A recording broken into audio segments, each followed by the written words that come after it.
Well, what's been striking, Colette, is that the Taoiseach hasn't nailed his colours to the mast one way or another, and that very much appears to be a change of government tack. When the government was formed 12 months ago this month, the government inserted a clause into the programme for government saying that it would oppose the Mercosur trade deal. That was largely at the behest of some of the independent junior ministers joining the government, the likes of Micheál Martin and Marian Harkin, who had concerns about the impact on agriculture and farmers, more about which you'll hear in just a couple of minutes. But it seems today that the Taoiseach is now opening the door for Ireland to possibly vote in favour of that deal when it comes up at a vote for the Council of Ministers this week. He's been pointing to changes that have been announced in the last 48 hours or so to the common agricultural policy, effectively something of a carrot for member states to sign up to the deal because they might mean that there's more revenue coming for farmers. And the Taoiseach has appeared to suggest that Ireland is now open to backing the deal after all. We have to work collectively in government, and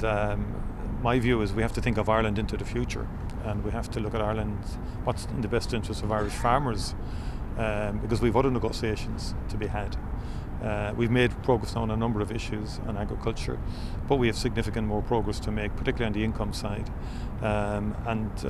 So we'll see where we are with our partners towards the end of the week, and the issue of a blocking minority is a significant issue.